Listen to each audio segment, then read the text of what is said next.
அனைத்து devotee nation நேயர்களுக்கும் உங்கள் வேத ஜோதிடர் பிரகாஷ் நரசிம்மனின் அன்பான வணக்கங்கள். ராகு கேது பயிற்சி பலன்கள் 2025 முதல் 26 டிசம்பர் வரை ஏற்படக்கூடிய ராகு கேது பயிற்சியை பற்றிய பலன்கள். இந்த ராகு கேது பயிற்சி எப்போ நடக்கிறது அப்படின்னு கேட்டேன்னா 2025 மே 19ஆம் தேதி அன்னியிலேருந்து 2026 டிசம்பர் 6ஆம் தேதி வரை ராகு கும்பராசிலும் கேது சிம்மராசிலும் சஞ்சரிக்க போகிறாங்க. அன்பிற்குரிய சிம்மராசி நண்பர்களை பொறுத்த வரைக்கும் உங்களுடைய சப்தமஸ்தானத்துக்கு ராகு வராரு. ஆரோக்கிய விஷயத்தில் பாதிப்பை ஏற்படுத்துவார். உங்களுடைய ஆரோக்கியம், வாழ்க்கை துணையின் ஆரோக்கியம் ரெண்டு பேருக்குமே உடம்பு படுத்தும். அது உடம்பு படுத்தோம்னா உணவு ஒவ்வாமை, ஸ்கின் இன்ஃபெக்ஷன் இதெல்லாம் தொடர்ச்சியாக வந்துட்டுருக்கு.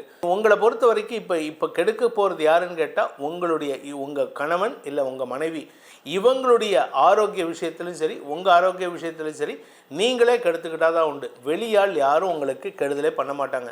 ஏன்னா வெளியால்லாம் வந்து கெடுதல் பண்ணிவிட்டு உங்களுக்கு சிக்கலை கொடுத்துட்டு குடும்பத்தை குழப்பிட்டு போயிட்டாங்க.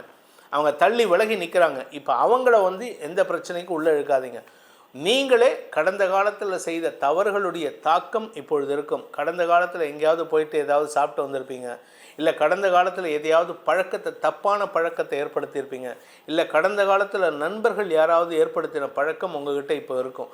அதனுடைய ஆரோக்கிய சங்கடம் இப்பொழுது இருக்கிறதுக்கு உண்டான வாய்ப்பு இருக்குது. அதனால் உடம்பை கவனமாக பார்த்துக்கணும்.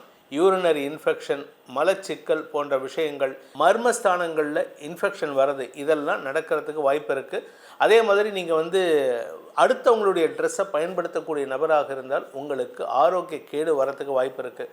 ஸோ உங்களை நேர்படுத்திக்கணும். உங்களை வந்து ஸ்ட்ரைட்டன் பண்ணி உங்களை வந்து ஒரு சீர்படுத்திக்கிட்டிங்கன்னா இந்த ராகு கேது பயிற்சி பெருசாக பாதிப்பை ஏற்படுத்தாது. சுத்தபத்தமாக இருக்கிறதுக்கு முயற்சி பண்ணுங்கள். ஆனால் கேது உங்களுக்கு ஆன்மீக நாட்டத்தை அதிகப்படுத்துவார். உங்களுக்கு இப்போ தான் வந்து குலதெய்வ வழிபாடு பண்ணணும், இந்த கோயிலுக்கு போகலாமா அந்த கோயிலுக்கு போகலாமான்ட்டு ஊரில் இருக்கிற எல்லா கோயிலுக்கும் போகணும்னு தோணும். அந்த மாதிரி போகும்பொழுது தான் ராகு உங்களுக்கு இன்ஃபெக்ஷனை கொடுப்பாரு. அதுவும் குறிப்பாக மலைப்பாங்கான இடம் இல்லை காடு சார்ந்த இடங்களுக்கு போகும்போது கொஞ்சம் பொறுமையாக போகணும். அந்த இடத்துல இருக்கக்கூடிய விஷ ஜந்துக்களின் தாக்கம் உங்களுக்கு ஏற்படுறதுக்கு வாய்ப்பு இருக்குது.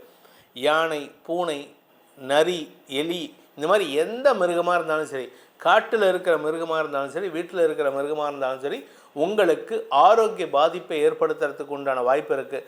அதுவும் குறிப்பாக மலைவாழ் மக்கள், இந்த கோயம்புத்தூர் சைடில் இந்த யானைகள் வரும் இடத்துல இருக்கிறவங்க, புலி சிங்கம் இருக்கக்கூடிய ஏரியாவில் வாழ்கிறவங்க, குஜராத்தில் கிர் ஃபாரஸ்ட் அந்த மாதிரி ஏரியாவில் இருக்கிறவங்கலாம் இந்த நாலுகால் பிராணிகள்கிட்ட கொஞ்சம் விலகி இருக்கிறது நல்லது. அனாவசியமாக நீங்கள் போக மாட்டீங்க, அதுங்க வழியில் வந்து உங்களை அடிச்சுட்டு போகிறதுக்கு வாய்ப்பு இருக்குது, அடி வாங்கிறதுக்கு வாய்ப்பு இருக்குது. ஸோ இதெல்லாம் கொஞ்சம் எச்சரிக்கையாக இருக்க வேண்டிய காலகட்டத்தில் இருக்கீங்க. ஸோ சிம்மராசியை பொறுத்த வரைக்கும் ராகு 60% நற்பலன்களை தருவார். மீதி 40% கூட இருக்கிறவங்களால் சிக்கலை ஏற்படுத்தும். ஆனால் கேது 70% உங்களுக்கு நற்பலன்களையும் ஞானத்தையும் வழங்கக்கூடிய வகையில் இருக்கார். சில புதிய விஷயங்களை கற்றுக்கிறதுக்கு வாய்ப்பு இருக்குது. இந்த அஸ்ட்ராலஜி, அஸ்ட்ரானமி இந்த மாதிரி விஷயங்கள், இது சான்ஸ்கிரிட், அதாவது இல்லாத ஒரு சப்ஜெக்ட். சான்ஸ்கிரிட்லாம் படிக்கிறதே இல்லை, இப்போ யாரும் இல்லை, நான் எதுக்கு படிக்கணும் அப்படின்னு கேட்டுட்டு இருந்தவங்க இப்போ மெனக்கெட்டு உட்காந்து படிக்கிறதுக்கு வாய்ப்பு இருக்குது. வித்தியாசமான வெளிநாட்டு படிப்பையும் படிக்கக்கூடிய வாய்ப்பு ஏற்படும். இதன் மூலமாக புதிய அறிவு விருத்தியை ஏற்படுத்திக்கிறதுக்கு உண்டான வாய்ப்பை ஏற்படுத்தும். ஸோ உங்களை பொறுத்த வரைக்கும், சிம்மராசியை பொறுத்த வரைக்கும், ஆக்சுவலாக இது வந்து 12 ராசிக்குமே சொல்கிறேன். துர்கா சப்தஸ்லோக்கிய இந்த ராகு கேது பயிற்சியில் படிச்சுட்டு வாங்க. சனி பாதிப்பும் இருக்காது, குரு பாதிப்பும் இருக்காது, ராகு கேது பாதிப்பும் இருக்காது. இது எல்லா ராசிக்கும் பொருந்தும். குறிப்பாக சிம்மராசிக்கு துர்கா சப்தஸ்லோக்கி, துர்கை வழிபாடு ப்ளஸ் சக்கரத்தாழ்வார் வழிபாடு. சக்கரத்தாழ்வாரில் இருக்கக்கூடிய அந்த நரசிம்மரையும் அந்த சக்கரத்தாழ்வாரையும் வழிபட்டு வாருங்கள். வியாழக்கிழமை தோறும் அங்கே போயிட்டு ஒரு 12 பிரதட்சணம் பண்ணிட்டு வாங்க. உங்கள் மனசுக்குள்ளார ஒரு கான்ஃபிடென்ஸ் லெவல் வரும். உங்களுக்கு தெளிவான சிந்தனை ஏற்பட்டு தவறுகளை பகுத்தாராய்ந்து உங்களை விலக்கி கொண்டு காப்பாற்றி கொள்ளக்கூடிய யோகத்தை அந்த சக்கரத்தாழ்வார் ஏற்படுத்தி கொடுப்பார். சிம்ம ராசி ஆகிய உங்களுக்கு இப்போ இந்த ராகு கேதுவனுடைய மாற்றங்கள் எப்படி இருக்குங்கிறத நல்லா விரிவாக பார்ப்போங்க. பொதுவாகவே சிம்ம ராசிக்கு கவனிச்சிங்க அப்படின்னா ராகுவும் கேதுவும் ரொம்ப ஒரு கொஞ்சம் பாப கிரகம் அப்படின்னே சொல்லலாம். பொதுவாகவே சிம்ம ராசிக்கு சனி பகவான் ஆகட்டும், அதே போல் ராகு கேதுவாகட்டும், இது கொஞ்சம் சரியற்ற கிரகங்கள் தான் மூணுமே. எதனால் அப்படின்னா சூரியனுடைய கிரகணங்கள் ஆகட்டும் அல்லது சந்திரனுடைய கிரகணமாகட்டும், இதில் எல்லாமே முக்கியமான ஒரு ரோல் வந்து ராகுவும் கேதுவும் ஏற்படுறது. பொதுவாகவே இந்த ராகு கேது இந்த சூரியன் சந்திரன் இதை ஒரு அமைப்பு ஒரே கோட்டில் இருந்ததுன்னா அதற்கு கிரகண அமைப்பு அப்படிங்கிறது வந்துருங்க. உங்களுக்கு தெளிவாக புரிகிற மாதிரி சொல்கிறேன். ராகு ஒரு கட்டத்தில் இருக்குது, கேது அதற்கு நேர் எதிர்கட்டம் சம கட்டத்தில் தான் இருக்கும், சம சப்தமத்தில் தான் இருக்கும். அப்போது இந்த ராகுவுடன் சூரியன் இருந்து அல்லது கேதுவுடன் சந்திரன் இருக்குது அல்லது ராகுவுடன் சந்திரன் இருக்குது கேதுவுடன் சூரியன் இருக்குது இப்படி இருக்குன்னு வச்சுக்க, இந்த 4 கிரகமும் ஒன்றா இருக்குது அப்படின்னா எதிரில் சூரியன் சந்திரன் இருந்து ராகுவோட சேர்ந்து இருந்ததுன்னா அதற்கு சந்திர கிரகணம் அப்படின்னு பேருங்க. அது சந்திர கிரகணத்திற்கான அமைப்பை கொடுத்துரும். இப்போ அதே மாதிரி தான் ராகுவும் கேதுவும் எதிரெதிர இருக்கு. இதுல ராகுவுடன் சூரியனும் சந்திரனும் சேர்ந்துருக்குன்னு வச்சுப்போம், இல்ல கேதுவுடன் சூரியனும் சந்திரனும் சேர்ந்துருக்குன்னு வச்சுப்போம். இது அப்படியே என்னவா மாறிடும்னா சூரிய கிரகணத்திற்கான அமைப்பாக மாறிவிடும். இப்படி வச்சுதான் நம்ம வந்து சூரியனை கிரகணத்தையும் சந்திர கிரகணத்தையும் ஸ்புடம் பண்ண முடியுங்க. இப்போ ஒரு விஷயம் நல்லா தெரிஞ்சுங்க. இப்போ சிம்ம ராசிக்கு வந்து ராகு கேதுவினுடைய அமைப்புங்கிறது கிரகணத்தை கொடுக்கக்கூடிய ஒரு விஷயம். அதனால சூரியனுடைய ஆதிக்கம் கொண்டவங்க சிம்ம ராசிக்காரங்க, அவங்களுக்கு இந்த ராகு கேதுங்கிறது ரொம்ப முக்கியமான கிரகம். அதாவது நல்லவனை கூட பகைச்சிக்கலாம், கெட்டவனை ரொம்ப பகைச்சிக்க கூடாதுன்னு அப்படின்னு பெரியவங்க சொல்லுவாங்க. அது மாதிரி இந்த ராகு கேது இப்போ எங்கே வரார் சிம்ம ராசிக்கு அப்படின்னு பார்த்தீங்கன்னா சமசப்தமத்திற்கு வராரு. யாரு? முதல்ல ராகு வராரு, உங்களுடைய ஜென்மஸ்தானத்திற்கு கேது வராரு. சரி, இதனால் என்னங்க விஷயம் அப்படின்னு கவனிச்சிங்கன்னா முதல்ல ஒரு நல்ல விஷயம் இருக்குது. என்னென்னா அஷ்டமஸ்தானத்தில் இருந்தக்கூடிய ராகு பகவான் ரொம்ப கெடுபலனை கொடுத்துருப்பார், உடல் ஆரோக்கியத்தில் பிரச்சனையை கொடுத்துருப்பார், தேவையற்ற பண விரயங்களை கொடுத்துருப்பார், குடும்பத்தில் செலவுகளை அதிகப்படுத்தி விட்டுருப்பார், தன வரவுகளில் கொஞ்சம் தடையை கூட கொடுத்துருப்பார். ஆனால் இப்போ அப்படியே மாறுதுங்க உங்களுக்கு. அதனால் 7ஆம் பாவத்திற்கு வரக்கூடிய ராகு பகவான் பொருளாதார ரீதியாக நல்ல வளர்ச்சியை கொடுப்பாரு. 7ஆம் பாவம் அப்படிங்கிறது எதை குறிக்கும் அப்படின்னு கவனிச்சிங்க அப்படின்னா பார்ட் டைம் ஒரு பிஸ்னஸ் பண்ணுறீங்கன்னு வச்சுப்போம், அல்லது ஒரு பிஸ்னஸ் மெயின் ஸ்ட்ரீமிங்காக ஒரு பிஸ்னஸ் பண்ணிட்டு இருக்கீங்க. இன்னும் ஒரு சின்னதாக ஒரு ஸ்மால் ஸ்கேலில் ஒரு சின்னதாக ஒரு இண்டஸ்ட்ரி ஆரம்பித்து ஒரு யூனிட் தொடங்கி இதை பண்ணுவோம் அப்படின்னு பண்ணுறீங்க இல்லையா? ஒரு சில சமயத்தில் பார்த்தீங்கன்னா இந்த மாதிரி துவங்கக்கூடிய ஒரு பிஸ்னஸ்ஸு உங்களுடைய மெயின் பிஸ்னஸை தாண்டி வளரக்கூடிய அமைப்பை ஏற்படுத்திடும். அது வந்து இதை விட அதில் பொருளில் நிறைய டிரான்சாக்ஷன் இருக்கும், நிறைய தேவைகள் ஏற்படும், அதை நம்ம வளர்த்து கொள்ள வேண்டிய சூழ்நிலைகள் ஏற்படும். அதை வந்து வேலை பார்த்துட்டு இருக்கிறவங்க விட்டுட்டு அந்த பிஸ்னஸுக்குன்னு இறங்கிடுவாங்க. இந்த மாதிரியான ஒரு சூழ்நிலையை தான் இப்போ சிம்ம ராசிக்காரங்களுக்கு ராகு பகவான் ஏற்படுத்துகிறாரு. இதில் 7 இருக்கிறதுனால என்னங்க இவ்வளவு நன்மை அப்படின்னா, இதில் கூடுதலாக நல்லா கவனிச்சிங்க அப்படின்னா குரு பகவான் 11ஆம் பாவத்தில் இருந்து அவரை பார்க்குறாரு, உங்களுடைய 7ஆம் பாவத்தை. அதனால் உங்களுக்கு அமக்கலமான வளர்ச்சிகளை ஏற்படுத்தி தராரு, குடும்பத்தில் நல்ல ஒரு சூழ்நிலை ஏற்படுத்தி தராரு. 7ஆம் பாவங்கிறது கலத்திரஸ்தானம். கலத்திரம்ங்கிறது வாழ்க்கை துணைவரை குறிக்கக்கூடிய ஒரு அமைப்பு. அதனால் உங்களுக்கும் உங்கள் வாழ்க்கை துணைவருக்கும் நல்ல பரஸ்பரம் நல்ல அன்பு ஏற்படுறது. கல்யாணம் ஆகாமல் ரொம்ப நாளாக பார்த்துட்டு இருக்கீங்களா? கல்யாணம் இந்த சமயத்தில் நிச்சயமாக முடிஞ்சிருங்க. சிம்மராசிக்காரங்களுக்கு இப்போ கல்யாணம் கைகூடி வரக்கூடிய காலம் நெருங்கி விட்டதே. அதே போல் ஜென்மஸ்தானத்திலே கேது வராரு, அதில் மட்டும்தான் நீங்கள் கொஞ்சம் கவனமாக இருக்கணும், கொஞ்சம் செலவை ஏற்படுத்தலாங்க அவர். அதனால் அதே போல் உடல் ஆரோக்கியத்திலேயே நீங்கள் ரொம்ப கவனமாக இருக்கணும். ஜென்மத்துக்கு கேது வர்றதுனால தேவையற்ற உணவு பொருட்களை தவிர்க்கிறது உங்களுக்கு மிக அவசியம். அதனால் உணவு ஒவ்வாமை ஏற்படுவதற்கு வாய்ப்பு இருக்குங்க. அதில் மட்டும் நீங்கள் ரொம்ப கவனமாக இருக்கணும் சிம்மராசிக்காரங்க. அடுத்ததாக கவனிச்சிங்க அப்படின்னா சிம்மராசிக்காரங்களுக்கு ஒரு நல்ல ஒரு விஷயம் என்ன அப்படின்னு கேட்டிங்கன்னா, பொதுவாகவே இந்த சிம்ம ராசிக்காரங்களுக்கு இந்த வரக்கூடிய அந்த புதன் திசை இருக்கு இல்லைங்களா, அது ரொம்ப காலந்தள்ளி தான் வரும். சற்றேற குறைய பார்த்தீங்கன்னா 80 வயசுக்கு மேலே தான் இந்த புதன் திசை வரும். இந்த புதன் திசைங்கிறது ரொம்ப முக்கியமான திசை. ஒரு விஷயத்தை லேர்ன் பண்ணுறது, ஒரு விஷயத்தை கிரகித்து கொள்ளக்கூடிய தன்மையாகட்டும், அது எல்லாமே உங்களுடைய சுய ஜாதகத்தில் புதன் எங்கே இருக்காரோ அதை வச்சு தான் சிம்மராசிக்காரங்களுக்கு நிர்ணயம் பண்ணணும். ஏங்க புதன் இப்படி முக்கியம் சொல்லி சொல்கிறீங்கன்னா, நல்லா பாருங்க, உங்கள் ஜாதக கட்டத்தில் 2ஆம் பாவத்துக்கும் 11ஆம் பாவத்துக்கும் உடையவர் புத பகவான். உங்களுடைய ஜாதகத்தை வேணால் எடுத்து வச்சு பாருங்கள். நான் சொல்கிறப்ப சிம்ம ராசிக்காரங்களுக்கு சந்திரா லக்னப்படி உங்களுடைய 2ஆம் பாவம் உங்களுடைய பேச்சாகட்டும், உங்களுடைய குடும்பஸ்தானமாகட்டும், அதற்கு உடையவர் புத பகவான். 11ஆம் பாவம் அதாவது உங்களுடைய தொழில் வளர்ச்சிகள், நல்ல லாபம் கைகூடுறது, நல்ல அபிவிருத்திகள் ஏற்படுறது எல்லாத்திற்குமே புத பகவான் தான் காரணம். சரிங்க, அவருடைய திசையில் இதெல்லாம் நல்ல விஷயங்கள் நடக்க போகுது அப்படின்னா அந்த புதன் திசை எப்போ வரும்னு உங்கள் ஜாதகத்தை எடுத்து பாருங்களேன். அது 90 வயசுக்கு மேலே தான் உங்களுக்கு புதன் திசையே வரும். அப்போ நான் என்ன தாங்க பண்ணுறது? அப்போ எப்போ தாங்க இந்த நல்ல பலன் அனுபவிக்க முடியும்னா, உங்களுடைய புதன் நட்சத்திரத்தில் எந்த கிரகங்கள் உங்களுக்கு இருக்கோ அது உங்களுக்கு புதன் திசையை ஒருவேளை தரலாம். அதுவும் சரியானபடி வரலன்னா இப்போ உள்ள காலகட்டம் இருக்கு இல்லையா, இப்போ உள்ள காலகட்டம் புதனினுடைய வீட்டில் இருந்து குரு பகவானினுடைய பார்வை. இப்போ புதனுடைய வீட்டில் இருக்கக்கூடிய குரு பகவான் அந்த புதனினுடைய தன்மையை உங்களுக்கு தராரு. புதன் தசை என்ன செய்யுமோ அதை உங்களுக்கு செய்கிறாரு. சரி, புதன் தசை வேற என்ன செய்யும் அப்படின்னா, உங்களுடைய தனி ஜாதகத்தில் புதன் எந்த இடத்துல இருக்காரோ அதற்கான நன்மையையும் அவர் செய்வார். அதனால சிம்ம ராசிக்காரங்க ஒரு தடவை உங்களுடைய தனி ஜாதகத்தை பார்த்துக்கிறது ரொம்ப நல்லதுங்க. அதே மாதிரி இப்போ புதனினுடைய தசை எந்த அளவுக்கு உங்களுக்கு நல்ல வீரியத்தை, ஒரு நல்ல பலாபலனை தருமோ அந்த வீரியத்தை இப்போ இந்த ராகு கேதுனுடைய பயிற்சி, குருவினுடைய பலன், குருவினுடைய பார்வை என குருவார்த்தான் கோடி நன்மை, அந்த கோடி நன்மைகளும் கிடைக்குது. இதில் இன்னொன்று குறிப்பிடப்பட்டு உங்களுக்கு கவனத்தில் கொள்ள வேண்டிய ஒரு விஷயம் என்னன்னா, உங்களுடைய ஜாதகத்தில் புதன் கொஞ்சம் சரியில்லாமல் இருந்தார்னா கொஞ்சம் பலன் கொஞ்சம் மாறுவதற்கும் வாய்ப்பு இருக்கு. அடுத்ததாக இந்த சமயத்தில் ஒரு நல்ல ஒரு விஷயம் என்ன அப்படின்னு கேட்டிங்கன்னா, அது குரு பகவான் தான், அவருடைய பார்வை தான். லாப குரு இருக்கார். இதில் என்னங்க குரு பயிற்சி பலனையும் சேர்த்து சொல்கிறீங்க, ராகு பயிற்சி தானே அப்படின்னு நினைக்கலாம். ஒரு கிரகத்தை வைத்து மட்டும் நம்ம ஒரு பலனை சொல்லிட முடியாது. ஏன்னா எல்லாமே ஒரு பக்கம் உங்களை இழுக்குது. அப்போ எந்தெந்த பலன் நன்மைகள் அதிகமாக கிடைக்கும், எந்தெந்த பக்கம் தீமைகள் அதிகமாக கிடைக்குங்கிறதே சேர்த்து தான் நம்ம பலனை பார்த்துக்கணும். அதனால் குரு பலன் உங்களுக்கு பரிபூர்ணமாக கிடைக்குது. இந்த காலம் உங்களுக்கு ஒரு நல்ல பொற்காலமான காலமாக சிம்மராசிக்காரங்களுக்கு இருக்குது. முக்கியமாக இந்த சமயத்தில் சிவபெருமானை வழிபாடு செய்யுங்க. உங்களுடைய கர்ம வினதேஷத்தை போக்குவார். பிரதோஷம் வில்வத்தினாலே சிவபெருமானுக்கு திருதலம் திரிகுணாகாரம் திரிநேதரம் திரியாயுதம் ஜென்ம பாப சம்ஹாரம் ஏகவில்வம் சிவார்ப்பணம் அப்படின்னு அர்ச்சனை பண்ணிவாங்க. நல்ல பலன் உங்களுக்கு கிடைக்குங்க. சிம்ம ராசியை பொறுத்த அளவுக்கு இந்த ராகு கேது பயிற்சி காலம் அப்படிங்கிறது எப்படி இருக்க போகுது அப்படிங்கிறத பார்ப்போம்.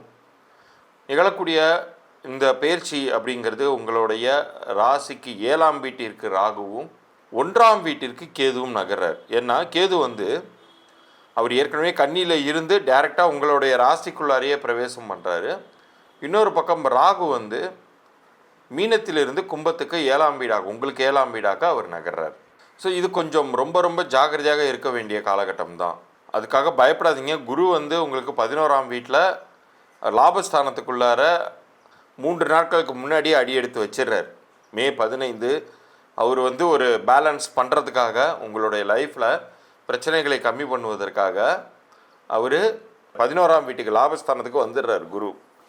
ஆனால் இந்த ராகுவை பொறுத்த வரைக்கும் இந்த 7ஆம் வீட்டிற்கு வருவது அப்படிங்கிறது உங்களுக்கு களத்திர ரீதியான தோஷங்களை உண்டு பண்ணும்.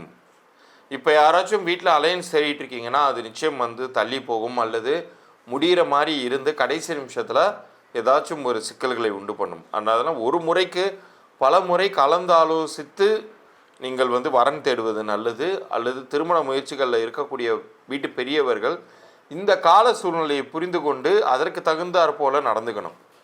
இப்போ நல்லா கொற்ற மலையில் யாரும் உப்பு விற்க போக மாட்டாங்க இல்லையா, காத்தாடி காலத்தில் மாவு விற்க போகக்கூடாது இல்லையா, அது மாதிரியான ஒரு காமன் சென்ஸ் தான் இது. இந்த ராகு 7ஆம் வீட்டிற்கு வரும்பொழுது நிறைய நேரங்களில் கணவன் மனைவிக்கிடையே கூட நிறைய சண்டை சச்சரவுகள், வாக்குவாதங்கள் அப்படிங்கிறது நிகழும். பிரிவுகளை நோக்கி அலைச்சிட்டு போகும். அதற்காக கம்ப்ளீட்டாக பிரிஞ்சிடணுங்கிறது கிடையாது. யாராச்சும் ஒருத்தர் விட்டு கொடுத்து போகணுங்கிறத நீங்கள் சிம்ம ராசியினர் புரிந்து கொள்ளணும். கேதுவை பொறுத்த அளவுக்கு அவர் 1ஆம் வீட்டிற்கு வருவது அப்படிங்கிறது நிறைய செலவினங்களை உண்டு பண்ணுவார். என்ன சார், ஒரு பாசிட்டிவ் விஷயங்கள் கூட இல்லையா, எல்லாமே நெகட்டிவ் விஷயங்களாக சொல்லிக்கிட்டு இருக்கீங்களே அப்படிங்கிறதுனால தான் நான் முன்னாடியே ஒரு விஷயத்த சொல்லிட்டேன். 11ஆம் வீட்டிற்கு லாபஸ்தானத்திற்கு வரக்கூடிய குரு ஏதாவது ஒரு வகையில் ஒரு ரிலீஃபை கொடுத்துக்கிட்டே இருப்பார். ஃபேமிலி ரீதியாக உங்களுக்கு சிக்கல்கள், திருமண ரீதியாக திருமணம் தள்ளி போவது போன்ற விஷயங்கள் நிகழ்ந்தாலுமே அவர் உங்களுக்கு ஒரு உத்தியோக உயர்வோ அல்லது செய்தொழிலில் அதிகப்படியான லாபத்தையோ அவர் உண்டு பண்ணிக்கிட்டே தான் இருக்க போகிறார். அதில் எந்த மாற்றமும் இல்லை. ஆனால் இன்னொரு பக்கம் இதையும் கருத்தில் கொண்டு நீங்கள் செயல்படும் பொழுது நீங்கள் உங்களை சேஃப்கார்டு பண்ணிக்கிறீங்க. உங்களை நீங்கள் வந்து தற்காத்து கொள்கிறீங்க. அதனால தான் இதெல்லாம் நான் சொல்கிறேன். குடும்ப பொறுப்புகளை வந்து மிக அதிகப்படுத்துவார் கேது.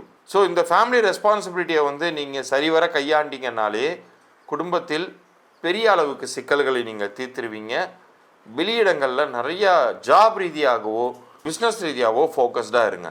நீங்கள் அதிகப்படியாக காசு சம்பாரித்து கொண்டு வந்தீங்கன்னா லாபகுரு உங்கள் வீட்டில் மகிழ்ச்சியை அதிகப்படுத்துவார். இல்லை எனக்கு கொஞ்சம் ரொம்ப ஒரு சோர்வாக இருக்குது அல்லது சோம்பேறித்தனமாக இருக்குதுன்னு முடங்கி கிடந்தீங்கன்னா வீட்டிலே இருப்பீங்க. ஒருத்தருக்கு ஒருத்தர் வாக்குவாதம் அதிகமாகும், தேவையில்லாத சண்டை சச்சரவுகள் வரும். அவ்வளோதான் விஷயம். ஸோ முடிந்த வரை உங்களை சுறுசுறுப்பாக வைத்துக்கொண்டு இயங்கிக் கொண்டே இருங்கள். அதிகப்படியாக காசு பணம் சம்பாதிக்கக்கூடிய யாருக்குமே வீட்டில் கூட சிக்கல்கள் வருவது கிடையாது. அதனால் இந்த கால சூழ்நிலையில் குடும்ப ரீதியான சிக்கல்கள் அதிகப்படியாக இருக்கும், பொறுப்புகள் அதிகப்படியாக இருக்கும், செலவினங்கள் அதிகப்படியாக இருக்கும். இந்த 3 விஷயங்களில் கவனம் செலுத்தினாலே இந்த ராகு கேது பயிற்சி காலங்களை சேஃபாக நீங்கள் கடந்துருவீங்க. சிம்ம ராசி அன்பர்களுக்கு ராகு கேது பயிற்சி பலனை பற்றி இந்த வீடியோ டீட்டெயிலாக பார்க்கலாம். சிம்ம ராசியில் வரக்கூடிய நட்சத்திரம் மகம், பூரம், உத்திர நட்சத்திரம் அன்பர்கள். இந்த சிம்ம ராசிக்கு எப்பவுமே வந்து ஒரு நிர்வாக திறமை உண்டு, கருணை உண்டு, கண்ணியம் உண்டு, கட்டுப்பாடு உண்டு. அதனால் பார்த்தீங்கன்னா எப்போவுமே ஜெயிக்கக்கூடியவர்கள் இந்த சிம்ம ராசி அன்பர்கள். மற்றவங்களுடைய மனசை அறிஞ்சு ஒரு வாழ்க்கையை நடத்தக்கூடியவர்கள் இந்த சிம்ம ராசி அன்பர்கள். இந்த சிம்ம ராசி அன்பர்களுக்கு வருகின்ற மே மாதம் 18ஆம் தேதி திருக்கணித பஞ்சாங்கப்படி உங்கள் ராசிக்கு கேதுவும் 7ஆம் இடத்திற்கு ராகுவும் பயிற்சியாக போகிறார். இது வந்து பார்த்திங்கன்னா நிறைய நெகட்டிவ்ஸ் கொஞ்சம் நிறைய இருக்குது, இல்லாமலாம் இல்லை.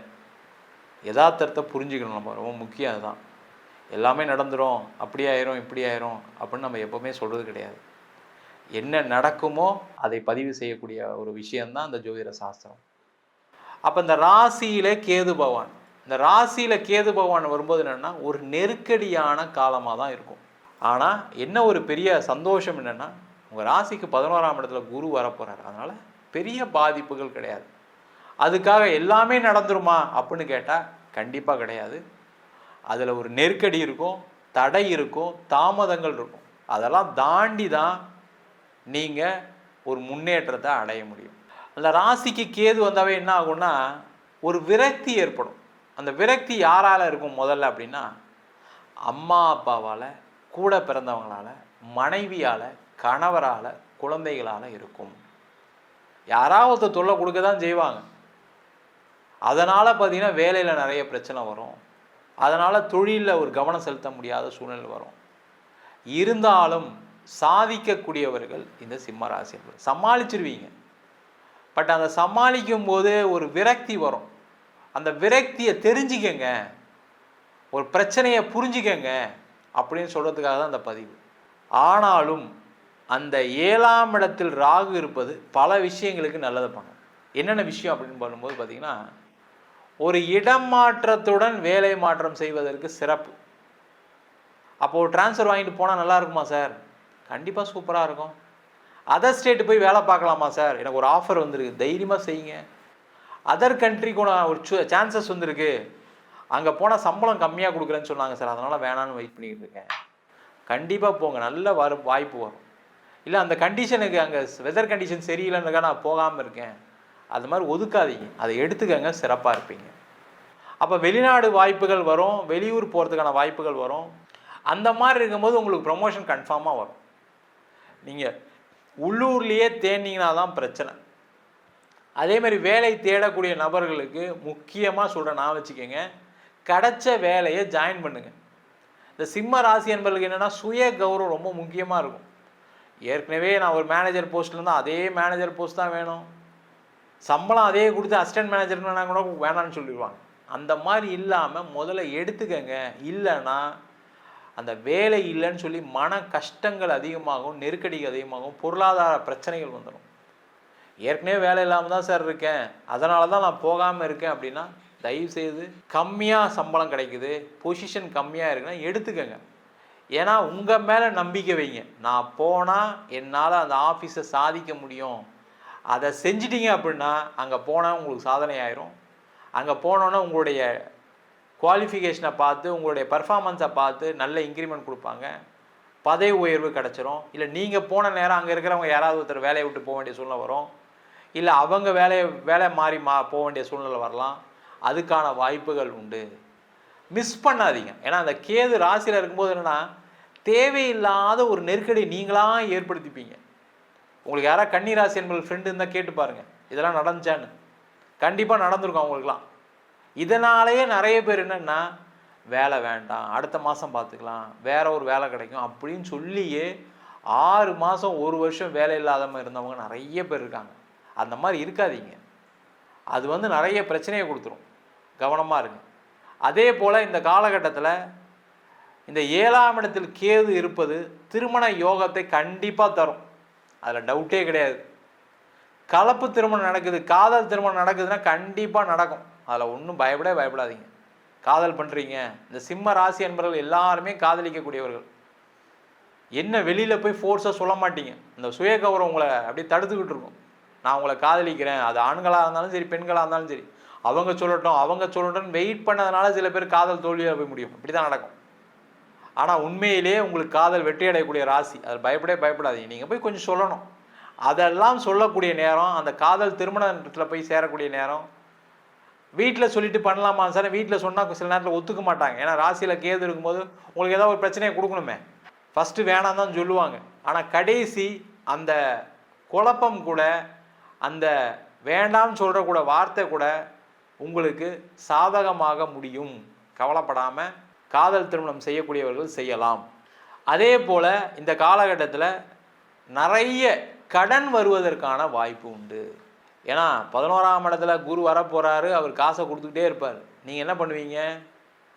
கடனை வாங்க வேண்டிய சூழ்நிலைகள் வரும். ஏன்னா டெவலப்மெண்ட் கடன் வாங்குவீங்க. அந்த மாதிரி இல்லாமல் பார்த்துக்கிட்டு சேஃபாக, அது பிஸ்னஸில் இருக்கலாம், வேலையில் இருக்கலாம், படிப்பில் இருக்கலாம், உங்களுடைய தகுதிக்கு தகுந்த மாதிரி கடன் வாங்கிக்கோங்க. உங்களால் எத்தனை லட்சம் கேட்டாலும் உங்களுக்கு கொடுப்பாங்க. காரணம் என்னன்னா உங்களுடைய தன்மை அது மாதிரி. நீங்கள் சொன்ன சொல்லு காப்பாற்றுவீங்க. ஆனால் இந்த கேது போகும்போது உங்களால் சொல்ல காப்பாற்ற முடியாது. ஜாக்கிரதையாக இருங்க, கேர்ஃபுல்லாக இருங்க. கடன் வாங்கும்போது கவனம் கண்டிப்பாக வேணும். நீங்கள் 1 லட்சம் கடன்லேருந்து 100 கோடி கூட கடன் வாங்க, தப்பு இல்லை. ஆனால் அதுக்கான பேக்கப் இருக்கா? நாளைக்கு வந்துடும் சார், இதை பண்ணால் அது நடந்துடும் சார், அதை பண்ணால் இதை நடந்துடும் சார்னு நடக்காது. ஜாக்கிரதையாக இருங்க, கேர்ஃபுல்லாக இருங்க. அந்த மாதிரி இருந்துட்டிங்கன்னா இந்த ராகு கேது பெயர்ச்சி உங்களுக்கு யோகத்தை தான் கொடுக்க போகுது, பிரச்சனைகளை கொடுக்காது. சிம்ம ராசி சிம்ம லக்னத்திற்கான பலன்களை காணவிருக்கிறோம். இந்த சாயா கிரகங்கள் என்னமா எங்களை பண்ண போகுது அப்படின்னு கேட்கிறவங்களுக்கு ஏற்கனவே அஷ்டம சனின்னு ரொம்ப நாங்க அல்லல் பட்டு கொண்டு இருக்கிறோம். இப்ப 7இல் ராகு லக்னத்தில் கேது. அப்ப எவ்வளவு அலாட்டா இருக்கணும்னு பாருங்க. 3 பக்கம் நம்மளுக்கு ஸ்கெட்ச் வச்சு இப்ப எல்லாரும் நம்மள ஓட முடியாது, ஒளிய முடியாது. இந்த பிக் பாஸ் நாயகர்கள் அப்படிதான் அவங்கள இப்ப வாட்ஸ்அப் பண்றாங்க அப்படின்னு சொல்லலாம். நம்ம நினைப்போம், நான் ஏற்கனவே பதிவு ஆரம்பத்திலயும் சொல்லியிருப்போம், எப்பயும் சிம்மத்துக்குன்னு ஒரு தனித்தன்மை இருக்குது. உங்களுக்கு எங்கேயும் நீங்க போய் உங்களை பிரபலப்படுத்திக்க வேண்டாம். உங்களுக்காக நீங்க சூரியனுக்கு யாருன்னா டார்ச் வேணுமா? சூரியன் அது எங்க இருந்தாலும் ஒரு 1000-2000 பேர் இருக்கக்கூடிய ஒரு சூழல்ல இருந்தாலும் நீங்க தனித்தன்மையாக தெரிஞ்சிருவீங்க. இப்ப என்ன ஒரு பெரிய பிரச்சனைன்னா, இந்த கேது நம்மளுக்கு உட்கார்ந்துடுறாரு. இந்த கேது உட்கார்ந்துறதுனால நம்மளுக்கு என்ன ஏற்படும்னா, நம்மளால சிந்திக்கவே முடியாது. நம்ம என்ன பண்ணுவோம்? நல்ல விதமா யோசிச்சுக்கிட்டே இருப்போம். நம்ம யோசனைய எதிராளி தப்பு சொல்லுவான். நம்மளுக்கு அவன் சொன்ன உடனே நம்மளுக்கு மண்டைக்கு ட்ரிகர் ஆயிடும். அடுத்தவங்க நல்லது சொல்ற விஷயம் மண்டைக்கு ஏறுதோ இல்லையோ, தேவையில்லாம ட்ரிகர் பண்ணிட்டாங்கன்னா நம்மளுக்கு அது மட்டுமே மண்டையில ஏறி நம்ம சிறப்பாக செயல்பட முடியாது. எல்லாத்துலயும் நிறைய குழப்பம் வந்துடும். இதை செய்யலாமா வேணாவா அப்படின்னு. கேதுனாலே ஒரு வலை, அந்த மாதிரி ஒரு வலை பின்னப்பட்டது போல எதிரியுமே ஒரு மூவ் நம்ம எடுத்து வைக்க முடியாது. இந்த ராக என்ன பண்ணுவாருன்னா, நம்ம ஒண்ணு சொல்லுவோம், எதிராளி ஒண்ணு புரிஞ்சுக்குவாங்க. இந்த மாதிரி இருக்கும். நல்ல வேலை வாய்ப்பு, வெளியூர் பிரயாணங்கள், நல்ல லாபம், நல்ல ஒரு மன வாழ்க்கையெல்லாம் ஒரு சிலருக்குலாம் அந்த காலகட்டம் அமைந்தாலும் அந்த மன வாழ்க்கையில ஒரு சந்தோஷத்தை அனுபவிக்க முடியாத நிலையையும் இந்த காலகட்டம் கொடுத்துரும் அப்படின்னு சொல்லலாம். இப்ப என்ன பண்ணணும் சிம்ம ராசி லக்னக்காரர்கள் அப்படின்னா, வேலைக்காக உங்களுக்கு ஒரு வெளியூர் வேலை மாற்றம்லாம் கிடைச்சா தாராளமா போயிடுங்க. அதே போல வேலையில உங்களுடைய உழைப்பு எவ்வளவுக்கு எவ்வளவு போடணுமோ அதிகப்படியாக உங்களுடைய உழைப்பை போட்டுருங்க. நம்மளுக்கு இந்த காலகட்டம் டெய்லியும் நீங்க இறை வழிபாட்டுல தான் நீங்க வந்து கவனத்தை செலுத்தணும். ஒரு இறைவனுடைய திருநாமத்தை சதா சர்வ காலமும் நீங்க உச்சரிக்கும் பொழுது, அதே போல மெடிடேஷன் தியானம் பண்ணும் பொழுது உங்களுக்கு இருக்கக்கூடிய தேவையான சிந்தனைகள்லாம் கிளென்சிங் ஆயிடும். ஏன்னா ஏற்கனவே மண்டையில நிறைய யோசனை பண்ணிட்டு இருக்குது. இப்ப வெளியில இருந்து வந்து தேவையில்லாத சிந்தனைகள்லாம் மண்டைக்குள்ள போய் உங்களை ஒன்றும் செயல்பட முடியாம போகும். அப்ப அந்த சிந்தனைகளை நீங்க களையும் போதுதான் நீங்க சிறப்பா வந்து செயல்பட முடியும். ஏன்னா உங்களுக்கு ஒரு எரிச்சல், உங்களுக்கு வந்து ஒரு தேவையில்லாத குழப்பம், தேவையில்லாத பிரச்சனைகள் இதெல்லாம் வரும்போது என்ன ஆகும்னா உங்களால வந்து ஒரு ஃபோக்கஸ், ஒரு கான்சென்ட்ரேஷன் எல்லாம் பண்ண முடியாது. அப்ப வேலையில வந்து உங்களுக்கு நிறைய தப்பு வரும். அதனால தொழில வந்து நீங்க ஒரு சிறப்பா செயல்பட முடியாம உங்களுடைய அனைத்து வகையிலுமே உங்களுக்கு பாதிப்புக்கு உள்ளாவீங்கன்னு சொல்லலாம். உணவு பழக்க வழக்கங்களை இந்த காலகட்டம் முறையாக வைத்துக்கணும். உடற்பயிற்சியை வந்து ரொம்ப முறையாக வைத்துக் கொள்ளும் போது உங்களுக்கு வந்து ரொம்ப சிறப்பா இருக்கும். இப்ப இந்த பிரச்சனையை நாங்க வந்து ஓவர் கம் பண்ணிடுவோமான்னா குருவுடைய பார்வை உங்களுக்கு வந்து சப்போர்ட் பண்ணிடுது. அப்ப இந்த நம்மளுடைய புத்தி, நம்மளுடைய மனசு, நம்மளுடைய சிந்தனை இதெல்லாம் வந்து தெளிவாகி நம்ம செயல்படுத்துவதற்கு தான் நான் இறைமார்கன்னு சொல்லிட்டேன். அப்ப நம்ம டெய்லியும் மூச்சு பயிற்சி பண்ணி நம்ம தியானம் பண்ணும்பொழுது நம்ம மனம் வந்து ஒரு கட்டுக்குள்ள வந்துடும். அப்ப நம்ம சிறப்பா செயல்பட முடியும். இந்த காலகட்டம் உங்களுடைய முயற்சிகள் தடைகள் ஏற்பட்டாலும் அதையெல்லாம் கடந்து நீங்க சாதிப்பீங்க. அதே போல உங்களுக்கான ஒரு நல்ல ஒரு ஆன்மீக வழி, அதே போல நல்ல குருமார்களுடைய ஆசீர்வாதங்கள், பிளெஸிங்ஸ் எல்லாம் கிடைக்கும். தொழில உங்களுக்காக ஒரு பேர், புகழ், அங்கீகாரம், ஒரு அதிகாரம் இதெல்லாமே தசாபுதிகள் சிறப்பா இருக்கும்போது நீங்க பெற்றுக்கொண்டுடுவீங்க. இல்ல ஒரு இந்த கேது நட்சத்திரம், இந்த சுக்கரனுடைய நட்சத்திரம்லாம் இருக்குது. இப்ப ஒரு வாலிப வயசுல இருக்கிற பசங்களா இருந்தா இந்த காலகட்டம் ரொம்ப கவனமாக இருக்கணும். பெற்றோர்கள் இந்த காலகட்டம் குழந்தைங்க மேல கண்ணும் கருத்துமா இருக்கணும். உங்களுடைய அதிகப்படியான நம்பிக்கை தான் அவங்கள வந்து செயல்படுத்த வைக்கும். ஏன்னா படிக்கலாம் அவங்களால முடியாது. ஏன்னா அவங்களுடைய சிந்தனை தடம் மாறிடும். அவங்க ஏதாவது ஒரு ஹெல்த் இஷ்யூவோ இல்ல வந்து அவங்களுக்காக வந்து ஒரு தேவையில்லாத ஒரு பழக்க வழக்கங்களிலோ போய் மாட்டிக்கொண்டு அவங்க வந்து லௌகீக வாழ்க்கையில ரொம்ப ஈடுபாடா, இந்த வாலிப வயதுல இருக்கிற பசங்க மேலாம் ரொம்ப கண்காணிப்பாக இருக்கணும். பெற்றோருடைய அன்பு, ஏன்னா நடக்கக்கூடிய விஷயங்கள் உங்ககிட்ட வந்து சொல்லணும். ஒரு 25 ஒரு 27 வயசுக்குள்ள இருக்கிறோம் அப்படின்றவங்களுக்கு. ஏன்னா நம்ம பிள்ளைங்க கிட்ட வந்து ஒரு ஃப்ரெண்ட்லியா பழகும் பொழுதுதான் அவங்க என்ன பண்றாங்களோ அதை வந்து நம்ம வந்து உணர முடியும். அவங்களுக்கு நம்ம வந்து தோல் கொடுப்பான் தோழன்னு சொல்லுவோம்.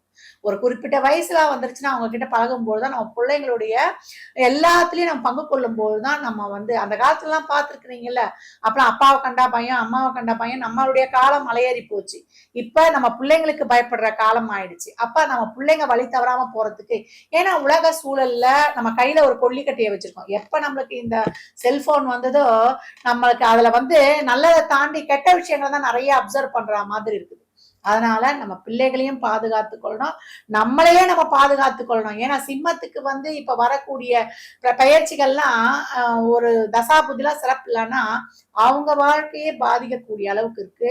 எதிர்ப்பாளினரிடம் நம்மளுக்கு கவனம் வேண்டும். ஆணாக இருந்தாலும் பெண்ணாக இருந்தாலும் கூடுதல் ஒரு விஷயங்கள்ல கவனமா இருக்கணும். ஏழுல ராகு வந்துடுறாரு. இப்ப லாகுனாலே பெருக்கம் தான். இப்போ ஒரு ரிலேஷன்ஷிப்ல இருக்கிறோம், இல்ல ஒரு கல்யாணம் ஆகி கணவன் மனைவிக்குள்ள பிரச்சனைனா தேவையில்லாத இன்னொரு உறவுல போய் மாட்டிக்கொள்ளக்கூடிய இதெல்லாம் ஏற்படும். அதனால நம்மளுக்கு வந்து பெனிஃபிட்டானா இல்ல, அசிங்க அவமானங்கள் தான். இறைவனுக்கு தெரியும் யாருக்கு யாரை முடிச்சு போடணும்னு. நம்ம நினைச்சுக்கிட்டு இருக்கோம் நம்ம வீட்டுல இருக்கிறவங்க தான் நம்ம சரியில்லைன்னு. 10 நிமிஷம் பேசுறவங்க வந்து ரொம்ப அருமையா பேசுறாங்கன்னா நம்ம அந்த காலகட்டம் போய் அந்த உறவு வந்து நல்லதுன்னு நம்ம அதன் பின்னாடி போகக்கூடாது. நம்மளுடைய கணவன், நம்மளுடைய மனைவி நம்மளுக்கு வேணும், அவர் மேல நம்ம ரொம்ப இஷ்டம் அப்படின்னா நிறைய சகிப்புத்தன்மை, பொறுமை, நிதானம் வேணும். அப்ப இந்த காலகட்டம் சிம்ம ராசி லக்னக்காரர்கள் அபிராமி அந்தாதியில் வரக்கூடிய 24, 27, 75, 40 இந்த பாடல்களை தினமும் பாடிக்கொண்டு வரும்பொழுது, தீபம் ஏற்றி வழிபட்டு கொண்டு வரும்பொழுது, தான தர்மங்களை நிறைய செய்யும் பொழுது, பெரியவர்கள் கிட்ட, இதுதான் நான் சொல்லுவேன், பெரியவர்கள் கிட்ட ஆசீர்வாதம் வாங்கணும். நம்மளுடைய சூரிய வழிபாடு வைத்துக் கொள்ளணும். ஞாயிற்றுக்கிழமையில பெரும்பாலும் அசைவத்தை தவிர்த்து, இல்லைன்னா இறைவனை வழிபட்டு வந்துட்டு சாப்பிடுங்க. ஒரு சில அன்னைக்குதாமா நாங்க சாப்பிடவே முடியும் அப்படின்றவங்க இறைவனை வழிபட்டு வந்த பிறகு நீங்க சாப்பிட்டுக்கோங்க. அசைவத்தை தவிர்த்தீங்கன்னா ரொம்ப சிறப்பு. வாயில்லா ஜீவன்களுக்கு எவ்வளவு உங்களால முடியுமோ அவ்வளவுக்கு அவ்வளவு உதவி பண்ணும் பொழுதும் இந்த காலகட்டங்கள் உங்களுக்கு மிகப்பெரிய சவால். கேதுனாலே மௌனம், கேதுனாலே தியானம். அதே போல நம்ம பாருங்க, கேதுடைய ஆதிக்கத்துல இருக்கவங்க யாருமே அவ்வளவா பேச மாட்டாங்க. ராகுவுடைய ஆதிக்கத்துல இருக்கவங்க தான் நிறைய பேசுவாங்க. அதனால இந்த காலகட்டம் வந்து இறை மார்க்கத்துல, மெடிடேஷன்ல, தியானத்துல உங்களை ஈடுபடுத்திக்கும் பொழுது இந்த தலையில உட்கார்ந்து இருக்கிற இந்த கேதுவால் ஏற்படக்கூடிய அனைத்து விதமான மாயைகள், குழப்பங்கள், அந்த எரிச்சல், தேவையில்லாத பிரச்சனைகள்லாம் உங்களை விட்டு அடியோட நீங்க உங்களுக்கு ஆறா கிளென்சிங் ஆயிடும். அப்ப நீங்க சிறப்பாக செயல்பட்டு கொள்ளலாம். இறைவனை மட்டும்தான் இந்த காலகட்டம் நம்ம பற்றி கொள்ளணும். இறைவனை தவிர உங்களுக்கு இந்த காலகட்டம் சிறந்த நண்பர்கள் எவரும் கிடையாது. இது வந்து உங்களுக்கு உண்மை, இது முற்றிலும் உண்மை. இதை வந்து நீங்க பின்பற்றி பாருங்க. இந்த காலகட்டத்தை கடந்துட்டீங்கன்னா உங்களை அடிச்சுக்கிறதுக்கு ஆளே கிடையாது. இந்த அஷ்டம சனியில நம்மளுக்கு வந்து ராகு கேதுக்கள் இருக்கிறாங்க. இவங்களை ஓவர் கம் பண்றதுதான் நம்மளுடைய பூர்வ புண்ணியமாக குருவுடைய பார்வை நம்மளுக்கு ஒரு வருடம் நம்மளை வந்து சேஃபா காத்து கொண்டு போகும். அப்ப இறைவனை வழிபட வழிபட நம்மளுக்கு இறை மார்க்கத்தை பின்பற்றும் போது நம்மளை சுற்றி ஒரு சேஃபான ஒரு ஆறா ஒண்ணு நம்மளை காப்பாற்றி கொண்டு போகும். சிம்ம ராசி லக்னக்கார அன்பர்களுக்கு என் மனமார்ந்த வாழ்த்துக்களை தெரிவித்துக் கொள்கிறேன். இந்த பலன்கள்லாம் கோள்களின் கோச்சார நகர்வை வைத்து சொல்லப்பட்டிருக்கு. உங்க ஜாதகத்துல இப்ப என்ன நீங்க வந்து பிரச்சனைகளை ஃபேஸ் பண்ண போறீங்க, அது பொருளாதார ரீதியாகவா, இல்ல குடும்ப ரீதியாகவா, இல்ல உறவுகள் ரீதியாகவா என்பதெல்லாம், இல்ல பிரச்சனைகள் இல்ல உங்களுக்கு எல்லாம் லக்கா தான் கிடைக்க போகுதா?